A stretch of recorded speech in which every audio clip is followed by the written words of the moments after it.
ये है गायत्री देवी, और गायत्री देवी के परिवार में गायत्री देवी, उनके पति, उनकी एक बेटी पिंकी और उनका एक बड़ा बेटा शेखर रहता है। और शेखर ने अपने माँ बाप के मना करते हुए भी अपने पसंद की लड़की नैना से लव मैरिज की है।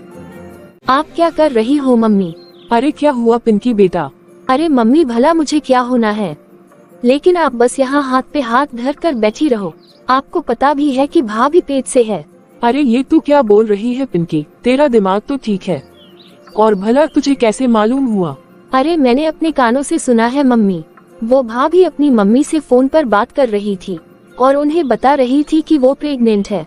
अरे सोचो मम्मी, अगर एक बार बच्चा हो गया ना, तो भाभी को इस घर से निकालना बहुत ही मुश्किल ही नहीं नामुमकिन हो जाएगा। इसलिए आप कुछ कीजिए मम्मी। हाँ पिंकी, अब कुछ तो करना ही पड़ेगा। अरे मैं इस कलमुही कर्मजली के साथ इस घर में बिल्कुल भी नहीं रह सकती, और मैं बिल्कुल बर्दाश्त नहीं कर सकती कि ये मेरे घर में ज्यादा दिन तक रह पाए। वो तो मैंने मजबूरी में तेरे भाई की जिद की वजह से इसके साथ शादी करने के लिए हाँ कह दिया, वरना मैं तो प्रेम विवाह के सख्त खिलाफ थी। हाँ मम्मी, मैंने आपसे पहले ही कहा था कि भैया को आप डांट कर रखिए, लेकिन नहीं, आप मेरी कहाँ ही सुनती हो। और भैया तो हमेशा ही अपनी मनमानी करते गए, और आखिरकार ही ना उन्होंने लव मैरिज। हाँ पिंकी, इसी बात का तो मुझे बहुत दुख है, लेकिन पिंकी तू चिंता मत कर, मैं कुछ भी करूँगी, लेकिन इसे तो मैं इस घर से निकाल कर ही रहूंगी, और मैं अपनी पसंद की लड़की से ही अपने बेटे की शादी करूंगी। लेकिन भला अब हमें क्या मालूम कि बहू को कौन सा महीना चल रहा है। अरे मम्मी, आप उसकी चिंता मत कीजिए, वो काम आप मुझ पर छोड़ दीजिए, वो सब मैं मालूम कर लूंगी। बस आप कुछ ऐसा उपाय सोचिए कि जिससे भाभी को बच्चा ना हो पाए। ठीक है बेटा, बस तू पता करके बता कि तेरी भाभी को कौन सा महीना चल रहा है। ठीक है माँ, मैं पता लगाती हूँ। नैना तुम जल्दी से मेरा लंच तैयार कर दो, मुझे आज ऑफिस जल्दी जाना है। हाँ जी, मैं अभी आपका लंच तैयार कर देती हूँ, लेकिन उससे पहले मुझे आपको एक खुशखबरी देनी है। अच्छा बताओ जरा, भला क्या खुशखबरी है? बस ये ही कि आप पापा बनने वाले हैं। क्या सच में नैना?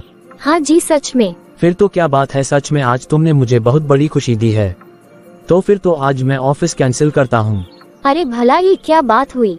आपको ऑफिस कैंसिल नहीं करना चाहिए, बल्कि अब तो आपको और भी ज्यादा मेहनत करनी चाहिए, क्योंकि अब हम 2 नहीं, अब हम 3 होने वाले हैं। अच्छा चलो ठीक है, मैं ऑफिस कैंसिल नहीं करूँगा, लेकिन तुम ये बताओ कि मैं शाम को तुम्हारे लिए खाने में क्या लेकर आऊँ? मेरा ना कुछ तीखा चटपटा खाने का मन करता है जी। अच्छा ठीक है, ले आऊँगा। अच्छा क्या तुमने मम्मी पापा को बताई ये बात? नहीं जी, अभी नहीं बताया, क्योंकि मुझे भी तो कल ही पता चला है। अभी आप पूरा 1 महीना हो जाने दीजिए ना, उसके बाद मैं मम्मी जी को बता दूंगी। अच्छा चलो ठीक है। अच्छा तो भाभी को अभी 1 महीना भी नहीं हुआ है। ये दोनों बहुत ज्यादा खुशी मना रहे हैं ना, लेकिन इन दोनों की खुशी अब ज्यादा दिन में रहने नहीं दूंगी। अच्छा ठीक है नैना, अब मैं ऑफिस जाता हूँ। अरे आप तो लंच लेकर भी नहीं जा रहे हो, मैं अभी आपका लंच पैक कर देती हूँ। अरे तुम रहने दो, आज तो मैं अपनी खुशियों से ही अपना पेट भर लूंगा, खाने की क्या जरूरत है। अरे आप मेरी बात तो सुनिए। नहीं, अब तो हम शाम को मिलेंगे, और वो भी कुछ चटपटा और तीखा खाने के साथ। क्या हुआ पिंकी, कुछ पता चला क्या तुझे?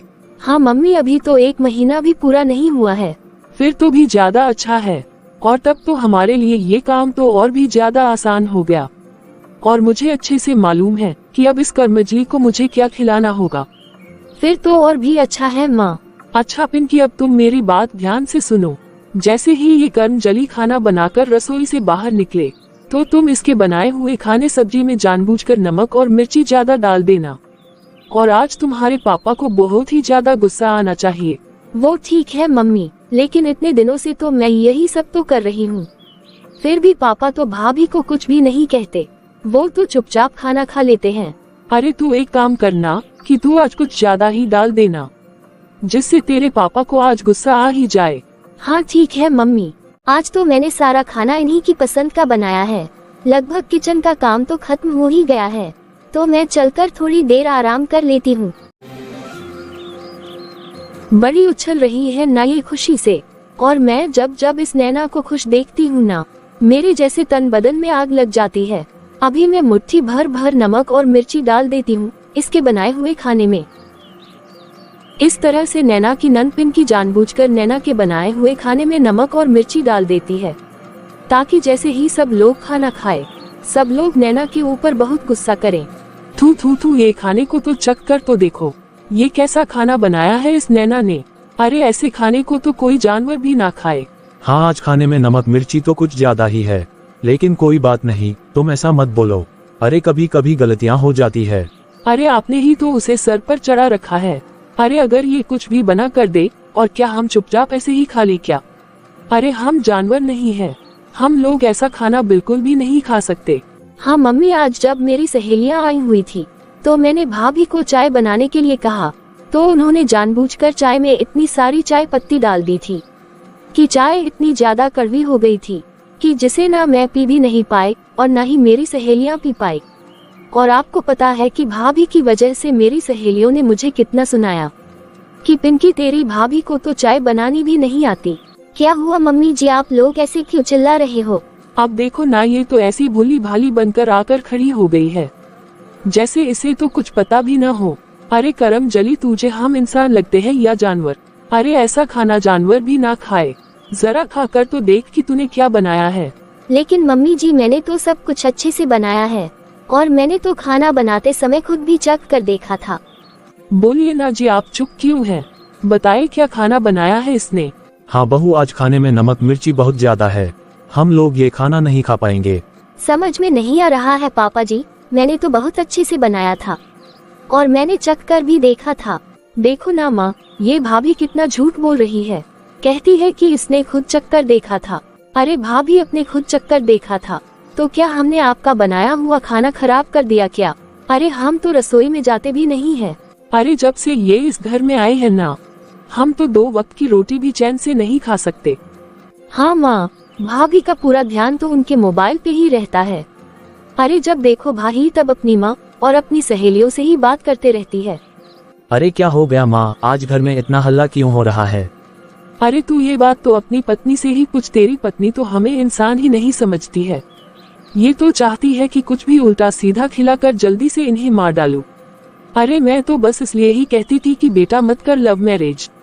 बता, अगर तू अपने माँ बाप के पसंद की लड़की से शादी करता तो आज हमारे घर में भी सुख शांति होती। अरे रहने दो ना गायत्री, अरे हो जाती है गलती।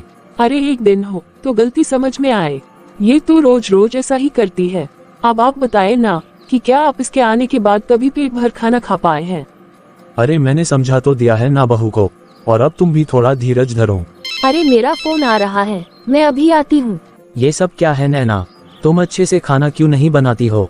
नहीं जी, मैंने तो सब कुछ अच्छे से ही बनाया था और बल्कि मैंने तो सारा खाना चख कर भी देखा था, फिर भी ये सब कैसे हो गया, मुझे तो समझ ही नहीं आ रहा है। हे भगवान, बेटा देख अब इसकी साजिश। अरे ये माँ बेटे को ही दूर करना चाहती है। अरे बेटा, ये तो तुझे हमारे खिलाफ भड़का रही है। अरे ये तो ऐसे सीधी बन रही है जैसे ये सब किसी और ने किया हो। अरे बेटा, तेरे ऑफिस से आने के बाद ऐसा दिखाती है कि जैसे हमने इसके ऊपर बहुत अत्याचार किया है, लेकिन बेटा तेरे ऑफिस जाते ही इसके तो सुर ही बदल जाते हैं। मुझे माफ कर दीजिए मम्मी जी, मैं अभी आप लोगों के लिए फिर से खाना बना देती हूँ।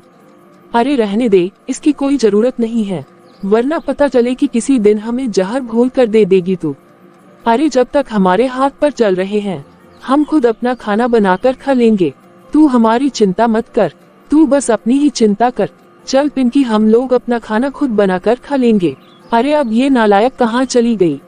नैना, तुम ऐसा काम क्यों करती हो जिससे मम्मी को गुस्सा आता है? तुम्हें तो मालूम ही है ना मैंने किस तरह से अपनी माँ को मनाया है लव मैरिज के लिए। लेकिन मेरी बात मानिए आप, मैंने सच में खाना खुद बनाकर चखा था, तब तो खाने में नमक मिर्ची बिल्कुल भी नहीं था। बस करो नैना, अब तो तुम झूठ भी बोलने लगी हो। अरे अगर तुम ऐसा बोलोगी तो माँ और मेरी बहन को तो ऐसा ही लगेगा ना कि उन लोगों ने तुम्हारा बनाया खाना बिगाड़ा है। इसलिए देखो, तुम ना ये बेवजह की बहस करना बंद कर दो। और तुमने कल जो कपड़े धोए थे ना, वो भी ढंग से नहीं धुले थे, लेकिन फिर भी माँ ने तुम्हें कुछ नहीं कहा था, और फिर बेचारी मम्मी ने खुद ही उन कपड़ों को फिर से अलग से धोकर सुखाया था। आप मेरा यकीन कीजिए जी, मैं सारा काम मन लगा कर करती हूँ, लेकिन फिर देखती हूँ कि मेरे किए हुए सारे काम बेकार ही हो जाते हैं। ठीक है नैना, मैं एक बार फिर से तुम्हें मौका देता हूँ, लेकिन देखो मैं तुमसे विनती करता हूँ कि मैं अपनी मर्जी से शादी करके मैं एक बार तो अपनी माँ का दिल दुखा ही चुका हूँ। लेकिन बस मैं तुमसे यही चाहता हूँ कि हर हाल में बस तुम मेरी माँ को खुश रखो, क्योंकि अब मुझ में बिल्कुल भी हिम्मत नहीं है कि मैं अब अपने माँ के खिलाफ जा पाऊँ। मैं चाहे जितनी भी कोशिश कर लूं, लेकिन मम्मी और पिंकी कभी मुझसे खुशी नहीं होते। मुझे इन लोगों का प्यार तो नहीं मिलता, बल्कि इनसे हर जगह बस नफरत ही मिली है। अब मुझे तो यही लगता है कि मैं इन लोगों की पसंद नहीं हूँ, इसलिए शायद ये लोग मुझे कभी भी स्वीकार नहीं करेंगे, क्योंकि हर समय बस मेरे काम में ये लोग नुक्स ही निकालते रहते हैं। देखा मम्मी मेरा कमाल। हाँ बेटा, बस इसी तरह से तू कुछ न कुछ करती रह, ताकि इस करमजली का जीना ही हराम हो जाए। अरे हमें कुछ भी करके ना बस इस नैना को ना तेरे भाई की नजरों से गिराना है। अब ना हमें बस एक सबसे बड़ा काम करना है। भला वो क्या मम्मी? अरे मुझे एक जड़ी बूटी का पता चला है, और वो जड़ी बूटी मैं कल ही ले आऊंगी, और वो मैं तेरी भाभी के खाने में मिला दूंगी। बस तू कैसे भी करके ना अपनी भाभी को वो खिला देना, और फिर देखना कैसे उसकी ये खुशी चुमंतर हो जाती है कि वो जो माँ बनने वाली है। बस इतना ही करने से कुछ नहीं होगा मम्मी, हमें कुछ ऐसा दिखाना होगा कि जिससे भैया को भी लगे कि ये सब भाभी की ही गलती से हुआ है। फिर देखिए भैया को कितना गुस्सा आएगा भाभी के ऊपर। हाँ बिल्कुल सही कहा तूने। अच्छा ठीक है, देख कहीं वो सुन ना ले। फिर अगले दिन शाम के समय, बेटा अब लव मैरिज का फैसला तो तुम्हारा ही था ना, तो अब बताओ कि हम उसमें क्या कर सकते हैं। क्या मम्मी, मैंने अपना दुख बांटने के लिए आपको फोन किया है, लेकिन आप हो कि मुझे सुनाई ही जा रही हो। मम्मी आप हमेशा ही ये क्यों सोचती हो कि मैंने लव मैरिज की है और इसलिए ही मेरे ससुराल में समस्या है। मम्मी अगर मेरी लव मैरिज करने के कारण मेरे ससुराल में समस्या है, तो क्या अरेंज मैरिज करने वाली लड़कियों के ससुराल में कोई समस्या नहीं होती मम्मी? अरे बेटा, हम तेरे ससुराल वालों को तो दो बातें भी नहीं बोल सकते हैं बेटा, क्योंकि तुमने तो अपनी मर्जी से शादी की है। अगर बेटा तूने हमारी मर्जी से शादी की होती ना और हमारी पसंद का लड़का होता तो क्या मम्मी? तो हम जाकर उसके परिवार वालों को दो शब्द बोलते। तुमने तो हमारे कुछ बोलने के लिए जगह ही नहीं रखी है। ठीक है मम्मी, फोन रखती हूँ मैं। अच्छा अपना ध्यान रखना बेटा। मुझे बहुत दुख होता है कि मेरी फूल जैसी बच्ची अपने ससुराल में कितना दुख उठा रही है, लेकिन अब मैं करूँ तो भी क्या करूँ, अब मैं भी तो मजबूर हूँ। अब इसके ससुराल वालों को कुछ नहीं कह सकती मैं। अगर नैना ने हमारी बात मानी होती तो आज उसके जीवन में इतना दुख ना होता, लेकिन मुझे समझ में नहीं आता कि आखिर मैं करूँ तो क्या करूँ। मैं कितनी अकेली हो गई हूँ कि मुझे समझ ही नहीं आ रहा कि मैं क्या करूँ। ना मम्मी मेरी बात सुनती है और ना ही अब ये मेरी बात सुनते हैं। अरे यहाँ तो मैं अपनी सफाई भी किसी को नहीं दे सकती। सुनो पिंकी बेटा, इस चटनी में ना मैंने वो जड़ी बूटी पीस कर अच्छे से मिला दी है, और मैं ये समोसों के साथ रख रही हूँ, और इसे देखते ही तुम्हारी भाभी का मन ललचाने लगेगा, और वो इन्हें देखते ही कहेगी कि उसे भी कुछ तीखा चटपटा खाना है। तो तुम अपनी भाभी को ये चटनी और समोसा खाने देना, और हाँ तुम भी खा लेना, और तुम घबराना मत, तुम्हें कुछ नहीं होगा। लेकिन हाँ, ये खाते ही तुम्हारी भाभी पर इसका बहुत ही जल्दी असर होगा। हाँ ठीक है मम्मी, अब आप यहाँ से चली जाए, वरना आपको देखकर शायद भाभी को शक हो जाएगा। इस तरह से गायत्री देवी अपनी बहू के खिलाफ साजिशें रचती है, क्योंकि वो नहीं चाहती कि उसकी बहू को कोई संतान हो। यदि उसकी बहू को संतान हो जाएगी तो बहू को घर से निकालना मुश्किल हो जाएगा। अरे वाह भाई वाह, वाह कितना तीखा और चटपटा है, मुझे तो मजा ही आ गया। अरे क्या खा रही हो पिंकी? मैं तो समोसे खा रही हूँ भाभी, बहुत ही टेस्टी है। अच्छा क्या मैं भी एक समोसा ले लूँ? अच्छा ठीक है भाभी, आप ही खा लो, लेकिन मैं आपको एक से ज्यादा समोसा नहीं दूंगी। अच्छा ठीक है, मैं एक ही खा लेती हूँ। अरे लेकिन भाभी, अगर आप चटनी के साथ खाओगे ना, तभी तो समोसा खाने का मजा आएगा और टेस्टी भी लगेगा। अरे समोसे तो मुझे इतने पसंद है पिंकी कि मैं बिना चटनी के ही खा लेती हूँ। लेकिन जब अगर आप चटनी के साथ खाओगे तो आपको और भी ज्यादा मजा आएगा, क्योंकि इसकी चटनी बहुत ही चटपटी और तीखी है। अच्छा तो फिर मैं भी थोड़ी सी चटनी ले ही लेती हूँ। इस तरह से बेचारी नैना सारी साजिशों से अनजान चटनी और समोसे खा लेती है, और खाकर वो सीधा अपने कमरे में आराम करने चली जाती है। अब आएगा मजा। अच्छे से खा लिए हैं इसने चटनी और समोसे। क्या हुआ पिंकी, तेरी भाभी ने चटनी और समोसे खा लिए हैं क्या? हाँ माँ, इसने अच्छे से खा लिए हैं। अच्छा तो अब तू मेरी बात ध्यान से सुन, अब 1 घंटे के अंदर ही इसका असर हो जाता है। हाँ मम्मी, जैसे ही ये बात नैना हम लोग को बताएगी ना, तो तुम ना जानबूझकर उसे ही डांट देना। और जब तुम्हारा भाई ऑफिस से घर आएगा ना, तो उसके सामने भी हम लोग खूब नाटक करेंगे और उसे ऐसा दिखाएंगे कि उसके साथ जो भी कुछ हुआ है वो सब कुछ नैना की ही गलती से हुआ है। तू फिर देखना पिंकी अपने भाई का गुस्सा, और फिर वो कैसे इसे धक्के मारकर इसे घर से निकालता है। हाँ माँ, यही देखने के लिए तो मेरी आंखें तरस गई है। बस अब मैं तो बैठकर इंतजार कर रही हूँ कि ये नैना कब अपने कमरे से आए और हमें ये बताए कि उसके साथ ऐसा कैसे हो गया है। और हाँ मम्मी, जब तक भैया नहीं आ जाएंगे ना, तब तक हम लोग भी यही बैठे रहेंगे। कहीं हमसे पहले भैया भाभी से न मिल पाए, तभी तो हम भैया को भाभी के खिलाफ थोड़ा बड़ा चढ़ाकर बातें बताएंगे ना। और हमारी बात सुनने के बाद जब भैया भाभी से मिलेंगे तो भाभी के ऊपर और भी ज्यादा गुस्सा करेंगे। हाँ पिंकी, तू ठीक कहती है। फिर पिंकी और गायत्री पूरे 1 घंटे तक बाहर हॉल में बैठकर नैना के आने का इंतजार करते हैं। और तभी 1 घंटे बाद नैना रोते हुए उनके सामने आती है। मम्मी जी, मुझे मेरा फोन नहीं दिख रहा है। आपको पता है कि मेरा फोन कहाँ है? अरे भाई, भला हमें क्या पता होगा कि तेरा फोन कहाँ है? तेरा फोन तुझे ही पता होगा ना। माँ जी, आप इन्हें फोन कर दीजिए ना कि मुझे मेरी तबीयत कुछ ठीक नहीं लग रही है। क्यों, अब तुझे क्या हुआ है? मम्मी जी, लगता है मेरा एबॉर्शन हो गया है। मुझे बहुत ही ब्लीडिंग हो रही है। क्या कहा तूने? क्या तू पेट से थी? अरे तूने तो हमें कभी कुछ बताया ही नहीं। लगा पिंकी, तू जल्दी से तेरे भैया को फोन लगा। हाँ मम्मी, अभी लगाती हूँ मैं भैया को फोन। अरे क्या हो गया पिंकी, तू क्यों मुझे फोन लगा रही है? अच्छा हो गया बेटा जो तू आ गया। तू देख जरा तेरी पत्नी को, ये तो हमें अपना दुश्मन ही समझती है। अरे ये पेट से थी, लेकिन इसने हमें बताना जरूरी नहीं समझा। अरे ये हमें दुश्मन समझती है बेटा, तभी तो इसने हमें इतनी बड़ी खुशखबरी नहीं बताई। अब तू ही बता बेटा, अगर मैं ये खुशखबरी सुनती तो मुझे कितनी खुशी होती कि मैं दादी बनने वाली हूँ। लेकिन देख, आज इसकी अपनी खुद की गलतियों की वजह से ही इसका अबॉर्शन हो गया, और ये तभी आकर हमको बता रही है कि ये प्रेग्नेंट थी। क्या तुम्हारा एबॉर्शन हो गया? हाँ बेटा, अगर तेरी पत्नी ने कभी हमें अपना समझकर ये बात बता दी होती तो शायद ये नौबत नहीं आती आज। अरे मैंने भी तो 2 बच्चे पैदा किए हैं। अरे मुझे भी तो अनुभव है कुछ बातों का। कम से कम ये हमें बता देती तो हम इसे थोड़े परहेज से रखते ना। इसे क्या क्या खाना चाहिए और क्या नहीं खाना चाहिए, लेकिन नहीं, इसने तो हमें अपना समझा ही नहीं है। अरे ये तो हमें अपना दुश्मन समझती है। कम से कम बेटा इसने हमें अपना समझकर पहले बता दिया होता तो हम इसको डॉक्टर के पास लेकर गए होते और इसे हम परहेज का खाना पीना ही खिलाते।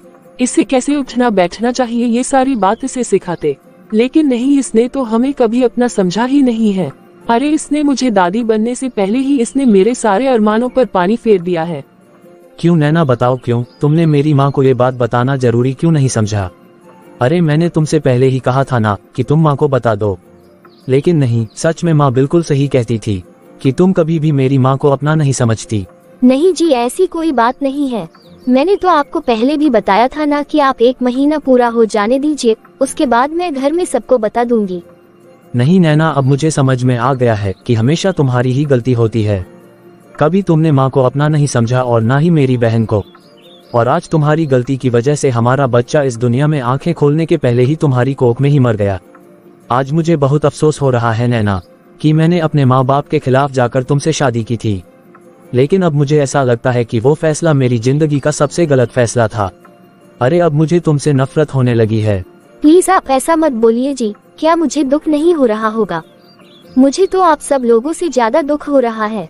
लेकिन ये दुख भी तुम सिर्फ अपनी गलती की वजह से भोग रही हो। मेरी बात तो सुनिए जी। अब कोई भी सफाई नहीं सुनूंगा मैं तुम्हारी। अपनी माँ और बहन की साजिशों से अनजान शेखर भी अपनी पत्नी नैना के ऊपर बहुत गुस्सा करता है, और उस दिन के बाद से वो नैना से उखड़ा उखड़ा सा रहने लगता है। अब बेचारी नैना, वो भी ससुराल में पूरी तरह से अकेली हो चुकी थी। उसकी बात सुनने वाला वहाँ कोई भी नहीं था, और अब तो नैना की सास और नंद की हिम्मत और बढ़ चुकी थी। वो दिन पर दिन नैना पर अत्याचार करने लगे थे। मुझे तो समझ में ही नहीं आ रहा कि मैं कहाँ जाऊँ, क्या करूँ। अब तो मुझे ऐसा लगने लगा है कि इस दुनिया में मेरा कोई है ही नहीं। अगर मैं अपनी मम्मी से भी बात करती हूँ तो मम्मी बस मुझे इसी बात का ताना देती है कि मैंने लव मैरिज की है, अपनी मर्जी से शादी की है, तो मुझे सजा तो मिलेगी ही ना। समझ नहीं आ रहा है भगवान मैं क्या करूं। मुझे इतना तो समझ में आ गया है कि जब तक मैं अपनी सास और ननंद के साथ रहूंगी मैं कभी भी खुश नहीं रह सकती, क्योंकि ये लोग तो जानबूझकर मेरे साथ कुछ ऐसा करते हैं और इनके सामने ये दिखाते हैं कि सारी गलती मेरी ही है। बल्कि सच तो ये है कि मेरी सास ने मुझे कभी दिल से अपनाया ही नहीं है। वो अंदर ही अंदर मुझसे नफरत करती हैं, क्योंकि मैं उनकी पसंद की बहू नहीं हूँ ना। फिर शाम के समय। सुनिए जी। हाँ बोलो, क्या कहना चाहती हो तुम? मेरा मन अब इस घर में नहीं लगता जी, और हमेशा मम्मी और पिंकी बस मुझसे कलेश ही करते रहते हैं। इसलिए मैं चाहती हूँ कि हम लोग कहीं और रहे। वाह नैना वाह, सारे कलेज तो तुम ही करती हो और ऊपर से मेरी माँ और बहन के ऊपर इल्जाम लगाती हो। नहीं जी, मेरा यकीन कीजिए, मम्मी और दीदी मुझे अभी तक दिल से स्वीकार ही नहीं पाए हैं। वो हमेशा ही मेरे काम को खराब करते हैं। तुम ये कैसे कह सकती हो कि मम्मी और पिंकी तुम्हारे किए हुए काम को खराब करती हैं? हाँ जी, मैंने एक दिन पिंकी को किचन में मेरे बनाए हुए खाने में नमक डालते देख लिया था। अरे थोड़ी तो शर्म कर लो नैना, बेशर्मी की भी हद होती है। अब जब तुम्हारी गलतियाँ सामने आ गई हैं, तो तुम मेरी बहन के ऊपर इल्जाम लगा रही हो। आप प्लीज मेरा यकीन कीजिए जी। नहीं नैना, अब तुम्हारे ऊपर मुझे बिल्कुल भी यकीन नहीं रह गया है। अरे तुम्हारी गलती की वजह से मैंने अपना बच्चा खो दिया। क्या आप हर वक्त बस यही गाना गाते रहते हैं कि मैंने अपना बच्चा खो दिया, मैंने अपना बच्चा खो दिया? अरे क्या वो मेरा बच्चा नहीं था क्या? मुझे दर्द नहीं हुआ होगा या मुझे कोई अफसोस नहीं है इस बात का? अरे कौन माँ चाहती है कि उसका बच्चा जन्म लेने से पहले दुनिया को छोड़ जाए? आपसे कहीं ज्यादा तकलीफ तो मुझे हो रही है, और ऊपर से आप लोगों के तानों से जैसे तो मेरा जीना ही दुभर हो गया है। हाँ तो तुम्हें ताने तो सुनने ही पड़ेंगे ना, क्योंकि तुमने ऐसी गलती जो की है। नहीं शेखर जी, मेरी गलती ये नहीं है कि मेरा बच्चा आज मेरे साथ नहीं है। मेरी सबसे बड़ी गलती ये है कि मैंने आपसे लव मैरिज की है। अब मुझे समझ में आ गया है कि मम्मी पापा बिल्कुल सही कहते थे कि बेटा तू लव मैरिज मत कर, एक ना एक दिन देखना शेखर का भी मन भर जाएगा तुमसे, और वो भी तुम्हें दरकिनार कर देगा। और देखो ना, वही तो हो रहा है मेरे साथ। मैं वो दिन भूली नहीं हूँ जब एक दिन भी आप मुझसे बात किए बिना नहीं रह सकते थे। लेकिन आज पूरे 2 महीने हो गए हैं, आप तो मुझसे सीधे मुंह बात तक नहीं करते, और साथ में आपकी मम्मी और बहन, वो भी मुझे उल्टे सीधे उलाने देती है और उल्टे सीधे ताने देती है। और मैं जो भी काम करती हूँ वो सारे काम खराब कर देती हैं, और फिर भी आप मेरा विश्वास तक नहीं करते। इसलिए देखिए शेखर जी, मैं आपसे विनती करती हूँ कि हम लोग अलग रहने लगते हैं, तभी हमारे जीवन में खुशहाली आ सकती है। नैना, अब तुम्हारी किसी भी बात का मुझे भरोसा नहीं रह गया है। हाँ मैं सच कह रहा हूँ नैना कि मुझे अब तुम्हारी किसी भी बात का भरोसा नहीं रह गया है। अब मुझे लगता है नैना कि मेरी माँ बिल्कुल ही ठीक कहती थी कि तुम उन्हें कभी भी अपना नहीं समझती। मुझे अच्छे से याद है जब तुमने मुझे ये खुशखबरी दी थी, तब मैंने तुमसे कहा था कि तुम ये बात जाकर माँ को बता दो, लेकिन तब तुमने साफ मना कर दिया, और देखो ना आज उसका परिणाम। शेखर जी, आप ले दे के सारी बातों को बच्चे तक ही क्यों ले आते हो? अरे अब ऐसा तो नहीं कि अब जीवन भर माँ बाप नहीं बन सकते। हमारे पास और भी तो मौके हैं ना। आप कम से कम एक बार खुश रहने की कोशिश तो कीजिए और मुझे भी खुश रखिए। फिर देखना, अगर भगवान ने चाहा तो जल्दी ही मेरी गोद फिर से भर जाएगी। और यदि आप मुझे माफ ना करके इसी तरह का जीवन जीना चाहते हैं, तो नहीं जीना है मुझे ऐसा जीवन। ऐसे जीवन से तो मेरे लिए मौत ही भली है। हाँ नैना, तुम सही कहती हो कि मुझे भी लगता है अब मुझे भी गुस्सा छोड़कर अपनी जिंदगी को नए सिरे से शुरू करना चाहिए। ठीक है नैना, मैंने तुम्हें माफ किया, लेकिन देखो तुमने दोबारा अगर ऐसा कुछ भी किया तो मुझसे बुरा कोई नहीं होगा। मैंने ये सब जानबूझकर नहीं किया है जी। अच्छा ठीक है, तुम अब ये सब भूल जाओ, और देखो अब तुम कोई ऐसी गलती मत करना जिससे हमारे घर में कलेश हो। अब मैं सुख शांति का जीवन जीना चाहता हूँ। हाँ जी, मैं भी तो सुख को तरस गई हूँ। एक बार शेखर फिर नैना को माफ कर देता है और वो दोनों खुशी खुशी रहने लगते हैं। इस तरह 3-4 महीने बीत जाते हैं, लेकिन शेखर की माँ और बहन को उन लोगों की ये खुशी बर्दाश्त नहीं होती, और वो लोग फिर से साजिशें रचने लगते हैं कि कैसे एक दूसरे से इन्हें दूर किया जाए। देखो ना बेटा, अरे फिर से तुम्हारे भैया और भाभी खिलखिला रहे हैं। अरे हमने कितनी ही कोशिश की, लेकिन ये करमजली जो है मेरे बेटे का पीछा ही नहीं छोड़ रही है। हाँ मम्मी, मैं भी जैसे भैया और भाभी को एक साथ हंसते देखती हूँ ना, मेरा तो खून ही खोलने लगता है। लेकिन अब क्या करे बेटा? मम्मी, मेरे पास एक आखिरी आइडिया है। अरे तो फिर बोल ना बेटा, जल्दी बोल, भला तू किसका इंतजार कर रही है? देखो मम्मी, मैं ना किसी बात को लेकर ना ऐसे ही भाभी के साथ जानबूझकर झगड़ा करूंगी और भाभी के ऊपर हाथ उठा दूंगी। और जैसे मैं भाभी के ऊपर हाथ उठाऊंगी तो मुझे यकीन है कि भाभी भी पलटकर मुझे थप्पड़ जरूर मारेगी। और जब मुझे भाभी थप्पड़ मारेगी तब से मेरा ड्रामा शुरू हो जाएगा। फिर देखिए कितना मजा आएगा। और भैया कैसे भाभी को धक्के मारकर उसे घर से बाहर निकाल देते हैं। हाँ, लगता है ये आइडिया तो जरूर काम कर जाएगा। देखो मम्मी, अब मैं ड्रामा कैसे शुरू करती हूँ। भाभी, आप जरा मेरे लिए 1 कप चाय लेकर आना। हाँ ठीक है पिंकी, मैं अभी लाई। फिर थोड़ी देर के बाद, लो पिंकी, चाय पी लो। छी, कितनी गंदी चाय बनाई है आपने। तुम ये क्या बोल रही हो पिंकी, भला इसमें गंदा क्या है? मैं तो हर रोज जैसे चाय बनाती हूँ आज भी वैसे ही बनाई हूँ। लगता है तुम्हारी माँ ने तुम्हें चाय बनाना नहीं सिखाया है। पिंकी, ये क्या बदतमीजी है? अरे तुम तो छोटे बड़े का लिहाज ही भूल गई हो क्या? अब ये आए हैं मेरी बेटी को लिहाज सिखाने। अरे तुझे कितना लिहाज है? अगर लिहाज होता तो अपने मनपसंद का दूल्हा नहीं ढूंढ लेती। अरे मम्मी जी, आप ये क्या बोल रही हो? अरे आपको तो अपनी बेटी की बदतमीजियों के लिए उसे डांटना चाहिए, लेकिन आप तो उल्टा मुझे ही बोल रही है। अरे तू किसको बदतमीज बोल रही है? बदतमीज होगी तू। ये क्या तू तड़ाक कर रही है पिंकी? अरे सही बोल रहे हो आप। आपको तू तड़ाक नहीं बल्कि एक आपको तो चाटा जड़ना चाहिए। ये क्या पिंकी, तुम्हारी इतनी हिम्मत कि अपनी बड़ी भाभी को चाटा मारा तुमने? अरे बाप रे, कोई बचाओ, मार डाला रे मेरी बेटी को। अरे मार डाला रे मेरी बेटी को, मार डाला रे इस कमजली ने। पिंकी उठो बेटा, क्या हो गया तुम्हें? क्या हो गया? मेरी पिंकी को मार डाला रे। मम्मी जी, आप बेकार में तमाशा मत कीजिए, मैंने इतने जोर से भी नहीं मारा है उसे। अरे क्या हो गया माँ, क्यों चीख रहे हो आप? बेटा मैं तेरे हाथ पैर जोड़ती हूँ, अरे तू हमें अलग कर दे बेटा, वरना किसी दिन तेरी पत्नी तो हम दोनों माँ बेटी की जान ही ले लेगी। लेकिन हुआ क्या है माँ? देखना बेटा, तेरी बहन पिंकी बेहोश हो गई है। इसे इतनी जोर से चाटा मारा है तेरी पत्नी ने। पिंकी उठ बेटा। माँ, मेरे सिर में दर्द हो रहा है। अरे मेरी क्या गलती है भाभी जी, जो इतने जोर से आपने मुझे चांटा मार दिया। मैंने तो आपसे बस इतना कहा था ना कि चाय अच्छी नहीं बनी है। अब झूठ मत बोलो तुम, पहले तुमने मुझ पर हाथ उठाया है, इसलिए जवाब में मैंने तुम पर हाथ उठाया है। मुझे तुमसे ये उम्मीद नहीं थी नैना, अब बहुत हुआ नैना। अब मैं ये सब बिल्कुल भी सहन नहीं कर सकता, इसलिए मैं तुमसे हाथ जोड़कर विनती करता हूँ कि तुम यहाँ से चली जाओ। मेरी बात तो सुनिए जी आप। अब मुझे कुछ भी नहीं सुनना है। नहीं सुननी आपको मेरी कोई बात? नहीं, बिल्कुल भी नहीं, तुम चली जाओ। ठीक है, यदि आप ऐसा ही चाहते हैं तो जा रही हूँ मैं, और अब लौट कर कभी ही नहीं आऊंगी। हाँ, जल्दी दूर हो जाओ मेरी नजरों से। अरे जितनी देर तक तुम मुझे दिखती रहोगी ना, मुझे और ज्यादा गुस्सा आने लगेगा और मुझसे कुछ उल्टा सीधा हो जाए। तो इससे पहले तुम चली जाओ यहाँ से। नहीं भैया, रहने दीजिए ना। आप भाभी को क्यों निकालते हो घर से? आप हमें ही निकाल दीजिए ना, आप इतने भी निर्दय मत बनो। ठीक है शेखर जी, मैं जा रही हूँ, लेकिन शेखर जी मैं आपको एक बात जरूर कहूँगी कि जिस दिन आपको सच्चाई का पता चलेगा ना, तब आप बहुत रोयोगे। अरे मुझे कोई सच्चाई नहीं जाननी है। मैंने तुम्हें आखिरी मौका दिया था, लेकिन तुम अपनी हरकतों से बाज नहीं आई ना, इसलिए मैं तुमसे हाथ जोड़कर विनती करता हूँ, दफा हो जाओ मेरे घर से, और हो सके तो जिंदगी में कभी हमारा सामना ना हो।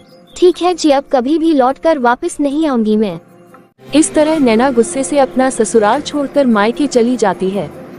पापा, क्या हुआ बेटा, ये तुमने अपनी कैसी हालत बना रखी है, और तुम यहाँ अचानक से कैसे? पापा, मैं हमेशा के लिए अपना ससुराल छोड़कर अपने मायके आ गई हूँ। नैना, मैंने तो तुमसे पहले ही कहा था ना कि वो लड़का और उसका परिवार तुम्हारे लायक नहीं है, लेकिन उस वक्त तो तुम्हारे ऊपर इश्क का भूत चढ़ा हुआ था। अब हम क्या कर सकते हैं, अब तुम ही भुगतो। क्या पापा, आपकी बेटी का घर टूट गया है और अभी भी आप वही बात को लिए बैठे हो? पापा, मैंने आपको 2-3 बार फोन भी किया था कि यहाँ कुछ ठीक नहीं चल रहा है और आप एक बार आकर इनको और उनके परिवार वालों को समझा दो, लेकिन आप नहीं आए ना पापा। शायद इसलिए कि मैंने अपने पसंद के लड़के से शादी की है। आप तो शायद इसी इंतजार में बैठे थे पापा कि मैं कब रोते हुए यहाँ आऊं और आप मुझसे यही कहते ना पापा कि मुझे इश्क का भूत चढ़ा था और अब मैं ही भुगतूं।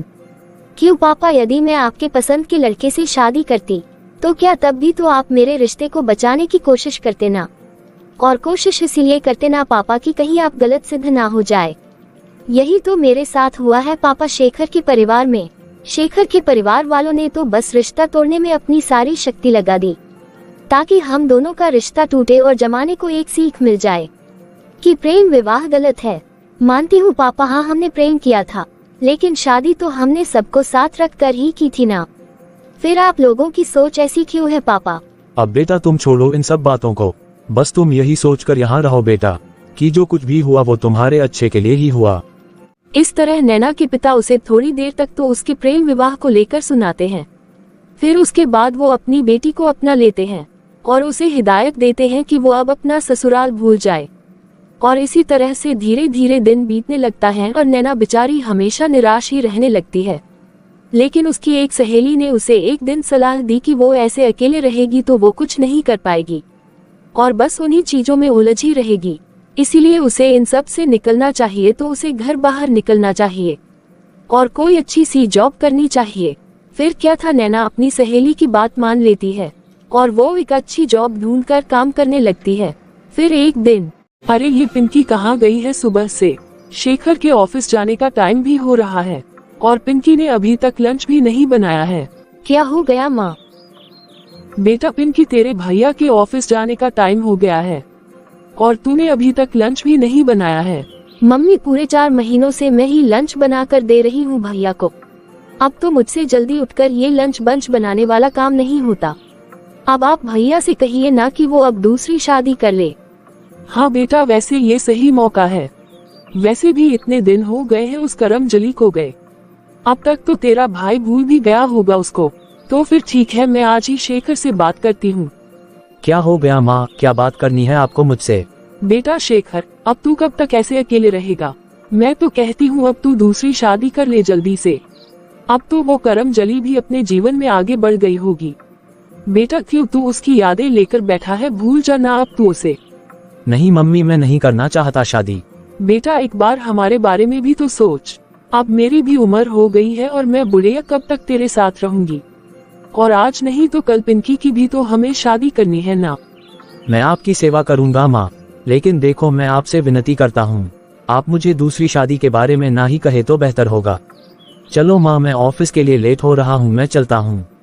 अरे उस करमजली की वजह से आज मेरे बेटे की हालत ऐसी है, लेकिन मैं भी कहाँ चुप बैठने वाली हूँ। मैं तो इसकी दूसरी शादी करा कर ही मानूंगी। हाँ मम्मी, एक बार शादी हो गई ना तो तुम देखना भैया भी उस नैना को भूल जाएंगे। सुनिए जी, मुझसे शेखर का अकेलापन अब देखा नहीं जाता। तो फिर तुम ले आओ ना नैना को वापस। देखिए जी, आप मेरे सामने दोबारा उस करमजली का नाम मत लीजिएगा। अरे उस करमजली की वजह से ही तो मेरे बेटे की हालत ऐसी है और उसे अब मैं दोबारा इस घर में कदापि नहीं आने दूंगी। अरे मेरे बेटे की शादी तो मैं अपने पसंद की लड़की से ही करूंगी और वो भी बहुत ही धूमधाम से करूंगी, देखना। तुम्हें जो ठीक लगे तुम वो करो। अरे कैसे पिता है आप? अरे आप अपने बेटे के बारे में कुछ सोचते क्यों नहीं हो? अरे अगर मैं कुछ अच्छा सोच भी लूंगा तो तुम कहाँ मेरी चलने दोगी? ठीक है, अगर आप नहीं सोचते तो मत सोचिए, मैं हूँ उसकी माँ, मैं सोचूंगी इसके लिए कुछ अच्छा। इस तरह धीरे धीरे दिन बीतने लगते हैं और गायत्री देवी अपने बेटे के लिए अच्छी लड़की की तलाश में लगी रहती है। मम्मी अब क्या करें, भैया तो शादी के लिए तैयार ही नहीं हो रहे हैं। अरे ऐसे कैसे तैयार नहीं होगा बेटा? मैं हूँ ना, उसे देखना मैं कैसे मजबूर कर दूंगी दूसरी शादी के लिए। अरे हम दोनों ने कितनी मेहनत की है उस नैना को इस घर से निकालने के लिए। हाँ मम्मी, मैंने तो बेहोश होने का नाटक भी कर लिया था और किसी को पता भी नहीं चला। अरे उस करमजली को तो इसलिए मैं घर से निकालना चाहती थी क्योंकि मैं अपनी बेटे की शादी अपनी पसंद की लड़की से ही करना चाहती थी। मम्मी। अरे शेखर बेटा तू। मम्मी, मैं सोच भी नहीं सकता कि आपने मेरे और नैना के खिलाफ इतनी बड़ी साजिश रची। अरे नहीं बेटा, मैंने कुछ नहीं किया। बस कीजिए मम्मी, अब बहुत झूठ बोल दिया आपने। मैंने सब कुछ अभी अभी अपने कानों से सुना है। और पिंकी, तू तो मेरी छोटी बहन है। सच सच बता पिंकी, क्या बात है? तुझे मेरी कसम, और आज तूने सच नहीं बताया तो अपने भाई का मरा मुंह देखेगी। भैया मुझे माफ कर दीजिए। भैया उस दिन भाभी की कोई गलती नहीं थी। सच तो ये है कि मैं और माँ बिल्कुल भी नहीं चाहते थे कि भाभी इस घर की बहू बने, इसलिए हमने ये सारा नाटक रचा। और आपके सामने हमने ऐसा दिखाया कि जैसे सारी गलती भाभी की ही है, लेकिन सच में भाभी की कोई गलती नहीं थी। यहाँ तक भैया भाभी का जो एबॉर्शन हुआ था वो भी हम लोगों की ही वजह से ही हुआ था। मम्मी आप तो मेरी माँ है ना, आप तो हमेशा मेरी खुशियों की परवाह करते थे, लेकिन आज आपको क्या हुआ मम्मी? मैंने नैना को क्या कुछ नहीं कहा, और मम्मी वो भी सिर्फ आपके लिए। मैं अभी जाकर नैना से माफी मांग लूंगा और मैं उसे वापस लेने जा रहा हूँ। इस तरह से सारी सच्चाई सुनने के बाद शेखर को अपनी गलती पर बेहद अफसोस होता है और वो अपनी गलती का पश्चाताप करने के लिए अपनी पत्नी नैना के घर पहुंच जाता है। नैना, अरे शेखर जी, आप यहाँ क्यों आए हैं? आप चले जाए यहाँ से, मुझे आपसे कोई बात नहीं करनी है। नैना मुझे माफ कर दो। नैना मुझे अब सारी सच्चाई पता चल चुकी है। मैंने आपसे पहले ही कहा था ना कि जब आपको सच्चाई का पता चलेगा तब आप बहुत ही पछताएंगे। हाँ नैना मुझे माफ कर दो, बस तुम एक मौका दे दो मुझे। मुझे आपसे कोई बात नहीं करनी है, बस आप चले जाए यहाँ से। नैना अगर तुमने मुझे माफ नहीं किया और अगर हम दोनों हमेशा के लिए अलग हो जाएंगे तो हमारे घर वाले जीत जाएंगे और कहेंगे कि लव मैरिज की वजह से हमारी शादी टूट गई। इसलिए नैना प्लीज तुम मुझे एक बार माफ कर दो। मैं तुमसे वादा करता हूँ कि दोबारा मैं कभी ऐसी कोई गलती नहीं करूँगा। आपको माफ करना मेरी मजबूरी है, क्योंकि अगर मैंने आपको माफ नहीं किया तो आज मेरे पापा जीत जाएंगे। इसलिए आज मैं आपको माफ करती हूँ। हाँ बेटा, इस तरह रिश्ते खत्म नहीं किए जाते। तुम दोनों को एक दूसरे को एक मौका जरूर देना चाहिए। इस तरह से नैना शेखर को माफ कर देती है और अब वो दोनों खुशी खुशी रहने लगते हैं। तो बताइए दोस्तों, आप लोगों को हमारी ये कहानी कैसी लगी? और इसी तरह की मोरल स्टोरीज देखते रहने के लिए प्लीज हमारे चैनल पीकबू हिंदी कहानियाँ को सब्सक्राइब करें और वीडियो को लाइक, शेयर और कमेंट जरूर करें।